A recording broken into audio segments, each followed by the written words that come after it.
Wildcard's bad. You can hear this on YouTube, Reddit, Discord, shouted from your neighbor's rooftops, and with good reason. The two whole jokers that really synergize with them are both separately considered to be some of the worst jokers in the game. There are also 4 bosses that just turn them off entirely. These factors make going for the wildcard build inconsistent to pull off successfully, especially on higher stakes. So, what would a successful wildcard run look like on, say, purple stake? Sometimes the rare tag does give you a blueprint. Don't listen to anyone. The answer is a very lucky run.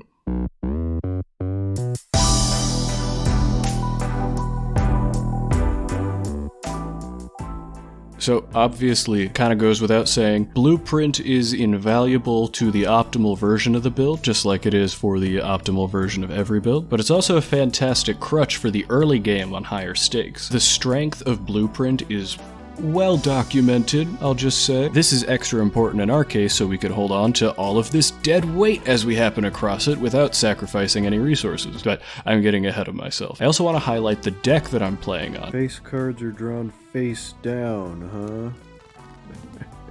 I'm pretty sure the Abandoned deck is the best one for this strategy on higher stakes. You start with only 40 cards, so you'll come across your enhanced cards a lot more consistently. As of the current patch, Ancient Joker does not determine its suit based on the cards in your deck, so if you have it early on, you need all 4 suits to make full use of it, meaning the checkered deck is throwing without a specific joker. This is a fairly ideal early game. Chips, scaling molt, and money. If you do manage to snag a blueprint, make sure your economy joker is compatible if you can. You really want to optimize this early game because of all the aforementioned dead weight. The Dingus brothers are not consistent enough at scoring to rely on before you start fixing your deck and leveling up hands. I'm focused on playing as many hands per blind as possible for my green joker and to-do list, normal early stakes, high ante stuff. Wait.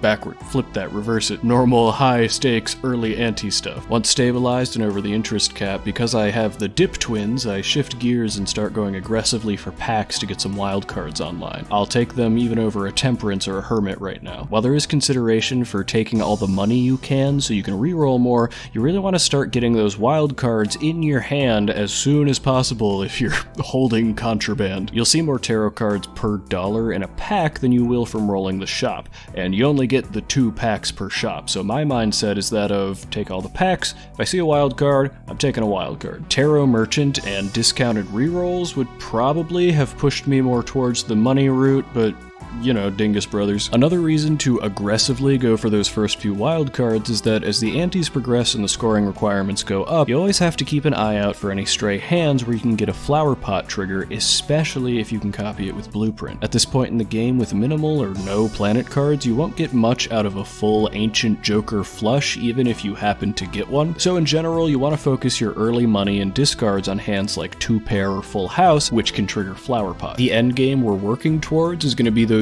juicy wildcard flushes of our dreams, but not yet. We need to survive up until that point. And this brings me to the topic of wildcard interactions. As I mentioned earlier, there are 4 different bosses that will debuff all wildcards. 1 boss to debuff each suit, and yes, we will talk about them. You would think that this then means each individual wildcard, all at once, is a club, a heart, a spade, and a diamond, and that would mean that any one scoring wild card should trigger Flower Pot by itself, since the scoring hand would contain a club, a heart, a spade, and a diamond. Right? Well, this is not the case. Wild cards count as 1 suit at a time. Now, that suit can be any of the 4. This means that in order to trigger Flower Pot on a flush, at least 3 wild cards must be scored in it, whatever suit the non-wilds are, and 1 wild for each other suit. Now, hearing this explanation, I know the temptation to ask, if wild cards can only count as 1 suit at a time, why is it even possible to trigger Flower Pot off a flush? The hand necessitates them all all be counted as the same suit. It all makes sense, I promise. It's the checks. The check for is this hand a flush? The checks for Ancient Joker and Flower Pot. The check for a boss blind. These are all separate processes in which each wild card is seen as only one suit at a time per check. Now, two checks happening at the same time can each see the same wild card as a different but still singular suit. It is consistent, if a little unintuitive. Anyway, all of that is why you cannot rely on flushes to trigger Flower Pot before fixing your deck with wild cards. And since Ancient Joker also can't be relied on until you are playing flushes, early on you want to favor hands that maximize your chances for the occasional Flower Pot trigger, which pretty much means 2-pair, full house, or 4 of a kind, so 2-pair. Now, I held on to Ancient Joker early on. You don't have to do that. In fact, I recommend not doing that. The slot that had Ancient Joker's stupid face in it could have been generating tarot cards, or actually helping me score, or enabling Flower Pot. There are a couple jokers to keep in mind for this Flower Pot mid-game that I didn't get a chance to showcase in this example run. Splash is fantastic for this specifically. You're not going to hold on to it the entire game, but it pretty much allows you to trigger Flower Pot off of any hand type, which means you could pour your resources into something easier like pair or high card, or if you're getting enough scoring from all your other jokers, you could even just pour all your resources into flushes right away and get a head start on that. Another one I didn't come across, but you definitely do want to keep in mind, is Smeared Joker. So it allows your flushes to have 2 suits, obviously, but flushes are not why this card is noteworthy. Remember, we don't want to play flushes quite yet. It's weird with Flower Pot. It makes every card half wild. Remember, every card is only 1 suit at a time per check, but Smeared Joker does allow Flower Pot to trigger off of a scoring hand containing, say, only spades and hearts if there are at least 2 of each. That's right, Smeared Joker enables the checkered deck to use Flower Pot and Ancient Joker. I still think it's throwing, but if you want to do it, post it somewhere. I want to watch that. Anyway, that makes Flower Pot feel pretty good. Now, don't get too excited. Don't start taking Flower Pot every game because of me. That's still 2 Joker slots for what's essentially a conditional Cavendish, or a Cavendistional, as I have just now dubbed them. Can we get that to catch on, please? Oh, it's another one. Seeing Double will be triggered anytime a Flower Pot would, so you know, it's not great, but it's there. A great one, which I actually did get in the run, is Burnt Joker. Burnt Joker is one of my favorites, so I was really happy to see him in this run, especially being compatible with Blueprint. Now, I will say,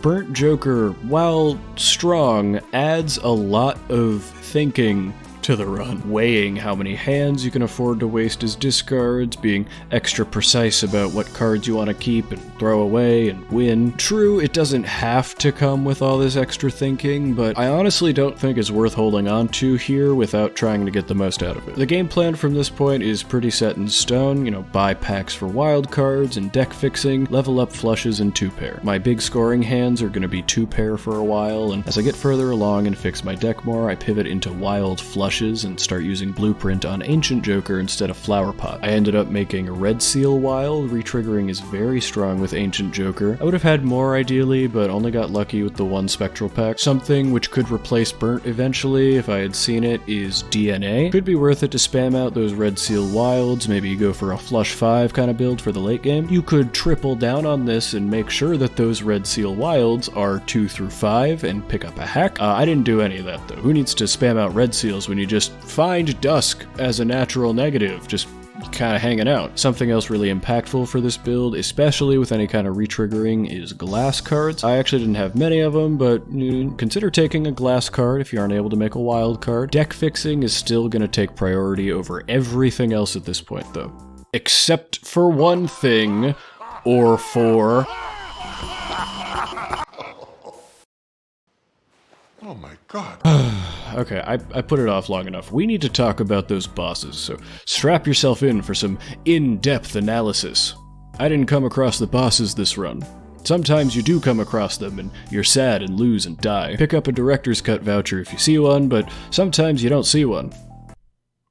And that's about it. Yeah, it's like Photograph versus the Plant, but there's 4 of them. You can increase your odds of getting a reroll voucher by using, like, cola and voucher skip tags maybe, but at the end of the day, you're either gonna get the reroll or you're not. And that is ultimately what holds this build back from consistent viability. I didn't come across the reroll voucher this run. I am really lucky that I didn't see any of the suit debuffing bosses. This build, more than a lot of others, relies on a lot of luck, mostly for this reason. If it's early enough and you're making high enough scores with only a couple jokers, you could hold on to Mr. Bones or Luchador as insurance, but slots are scarce and I know you're not playing this build on the black deck. There are so few outs and so many bosses that even if you could scrape by one of them, you very well could just end up getting another one of the 3 remaining further down the line. The best way to deal with the bosses without the director's cut voucher is to hope you don't get them. But, you know, like I said, sometimes you don't get them, right? I had this run. That could be you. Anyway, towards the end of the run, once you have your wild cards and are thinning your deck, you'll start being able to pretty consistently play 1 or 2 majority wild flushes per blind. And if you're copying with Blueprint or using any kind of retriggering, or have at least been upgrading your flushes, you'll probably only need the 1 hand to win. This will let you rotate out other jokers for some more utility. In my case, I picked up the Bean, always a great way to bump up your consistency against the final blinds. No. What, you're telling me I can't get plus 10 hand size for free? And you could probably get rid of some scoring jokers too. You can see I completely thrashed the Violet Vessel before Green Joker even had a chance to trigger.